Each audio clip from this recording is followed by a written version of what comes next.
তো হ্যাঁ গাইস, চলে এসো আমাদের মিড মুলেট হেয়ার স্টাইল। তো আমরা মিড মুলেট হেয়ার স্টাইলটা দেখিয়ে দিচ্ছি। অলরেডি এই চুলটা আমরা কাটবো। তো আমাকে বলছে যে দাদা আমাকে একটু দেখিয়ে দাও চুলটা কেমন কাটবে। তা বললাম ঠিক আছে, স্প্রে করি। স্প্রে করছি। তো স্প্রে হয়ে গেছে। স্প্রে হয়ে গেলেই আমরা মডেলটা ভেজা চুলের অবস্থায় দেখাবো।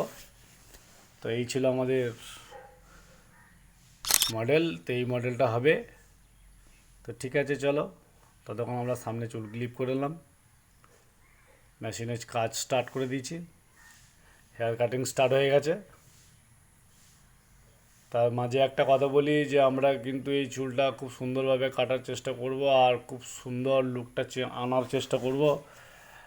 আশা করি ভালো আসবে। তো এই মডেলটা খুব চলছে এখন মার্কেটে। তা চলো, আমাদের সিজারের কাজ প্রায় ব্যাকের চুলটা কাটিং শুরু হয়ে গেছে। তো শেষের দিকে প্রায় স্টাইল আমরা 3 সাইড কেটে ফেলেছি। মিডিল চুলটা আমরা ক্লিপ করলাম।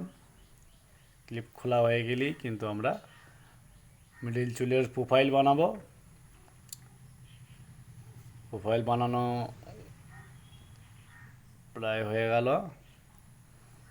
তো একবার দেখিয়ে দিচ্ছি মিডিল চুলের প্রোফাইলটা। আমরা এভাবে সিজারের কাজ স্টার্ট করে দেবো মিডিলে।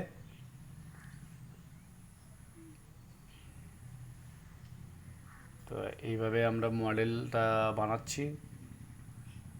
মডেলটা বানানো হয়ে গেলে খুব সুন্দর লাগবে দেখতে।